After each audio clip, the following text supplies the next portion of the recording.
नमस्कार दोस्तों, आज हम आपको एक अद्भुत यात्रा पर ले चलेंगे जो हमें हजारों साल पीछे ले जाएगी। एक ऐसी सभ्यता की ओर जो हमारे इतिहास का एक महत्वपूर्ण हिस्सा है।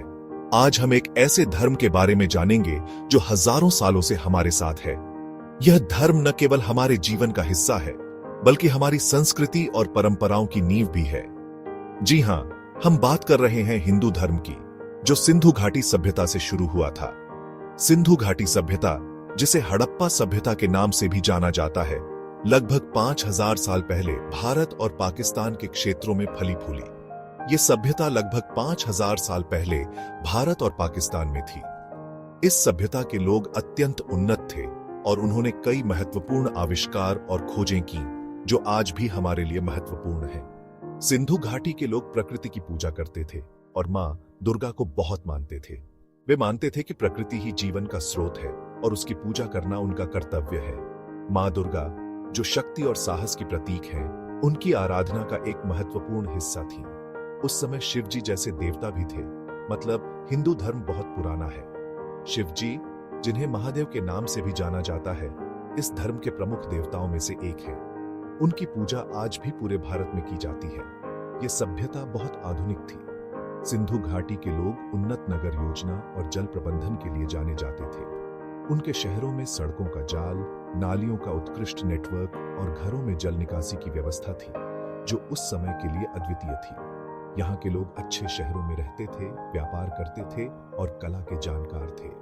वे विभिन्न प्रकार की कलाओं में निपुण थे, जैसे कि मूर्तिकला, चित्रकला और धातु कार्य। उनके व्यापारिक संबंध दूर दूर तक फैले हुए थे, जिससे उनकी आर्थिक स्थिति मजबूत थी।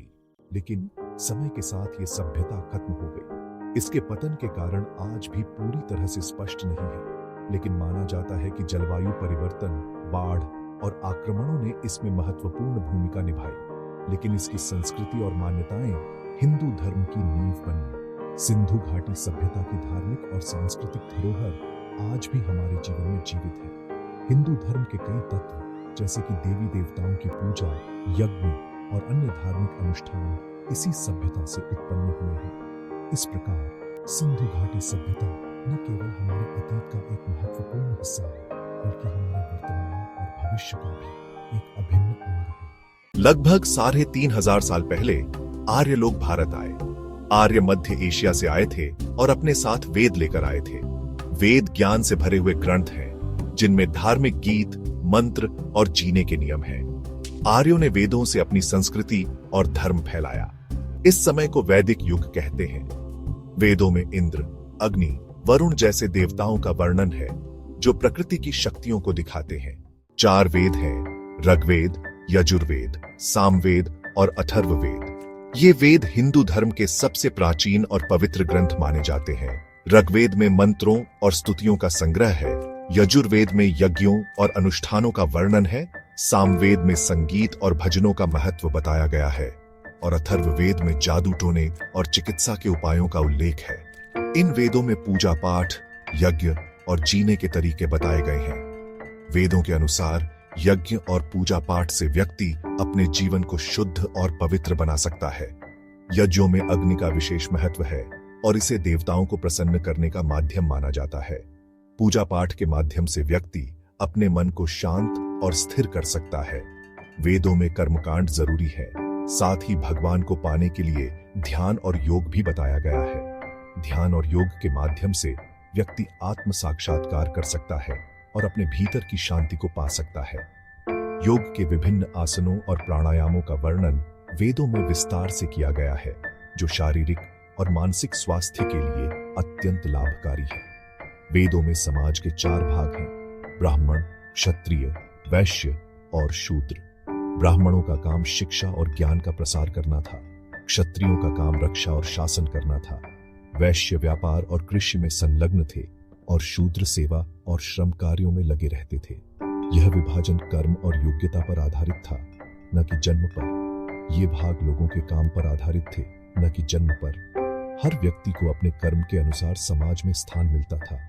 यह व्यवस्था समाज में संतुलन और समरसता बनाए रखने के लिए बनाई गई थी। हर वर्ग का अपना महत्व था और सभी वर्गों का योगदान समाज के विकास में महत्वपूर्ण था। वेदों में औरतों को भी सम्मान और पढ़ाई का हिकू है। प्राचीन काल में महिलाएं वेदों का अध्ययन करती थीं और धार्मिक अनुष्ठानों में भाग लेती थीं। उन्हें समाज में उच्च स्थान प्राप्त था और वे विभिन्न क्षेत्रों में अपनी प्रतिभा का प्रदर्शन करती थीं। वेदों में महिलाओं के अधिकारों और उनके सम्मान का विशेष उल्लेख है, जो यह दर्शाता है कि प्राचीन भारतीय समाज में महिलाओं का महत्वपूर्ण स्थान था। वैदिक काल के बाद हिंदू धर्म में नए नए विचार आए।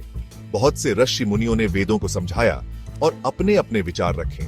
इस तरह हिंदू धर्म के बहुत से भाग बने। सांख्य दर्शन ने प्रकृति और आत्मा के अंतर को बताया। योग दर्शन ने मन को काबू करने के लिए 8 तरीके बताए। वेदांत दर्शन ने ब्रह्म और आत्मा को एक बताया। समय के साथ भारत में बहुत से बड़े बड़े राज्य बने। इन राज्यों ने हिंदू धर्म को बदला और नया रूप दिया। मौर्य साम्राज्य में सम्राट अशोक ने बौद्ध धर्म अपना लिया, लेकिन हिंदू धर्म का प्रभाव रहा। गुप्त साम्राज्य के समय को हिंदू धर्म का सबसे अच्छा समय माना जाता है। इस समय कला, साहित्य और विज्ञान का विकास हुआ। मंदिर बने और धार्मिक किताबें लिखी गईं। हिंदू धर्म को बहुत सी मुश्किलों का सामना करना पड़ा। बाहरी आक्रमणकारियों ने भारत पर हमला किया और अपनी संस्कृति और धर्म थोपने की कोशिश की।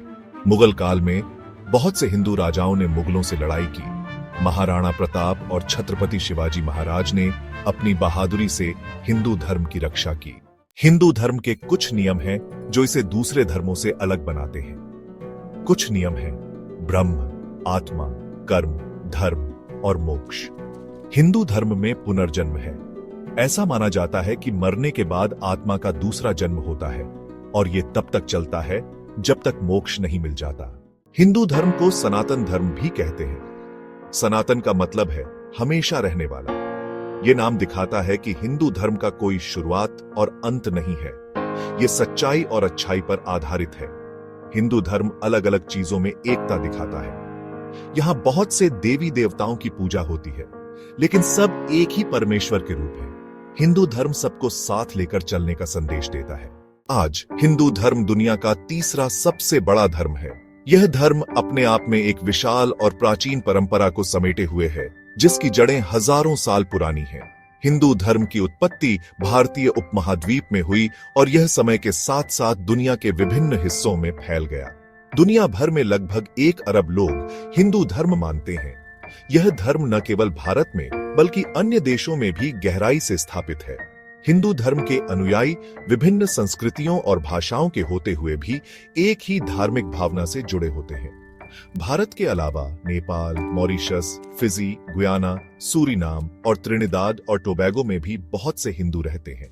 इन देशों में हिंदू धर्म के अनुयायी अपने धार्मिक और सांस्कृतिक परंपराओं को जीवित रखते हैं और उन्हें अगली पीढ़ी तक पहुंचाते हैं। इन देशों में हिंदू धर्म के अनुयायी विभिन्न धार्मिक उत्सवों और समारोहों को धूमधाम से मनाते हैं। दिवाली, होली और नवरात्रि जैसे त्योहारों का आयोजन बड़े पैमाने पर किया जाता है, जिसमें सभी समुदाय के लोग भाग लेते हैं।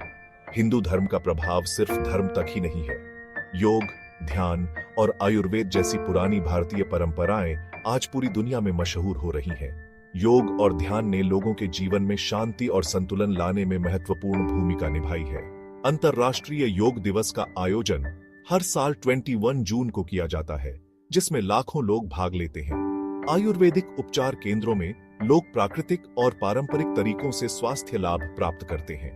ध्यान सत्रों में भाग लेकर लोग मानसिक शांति और आत्म साक्षात्कार की ओर अग्रसर होते हैं। ये तो बस हिंदू धर्म की एक झलक है। हिंदू धर्म की प्राचीन पुस्तकें जैसे वेद, उपनिषद और भगवद गीता ज्ञान और आध्यात्मिकता के खजाने हैं।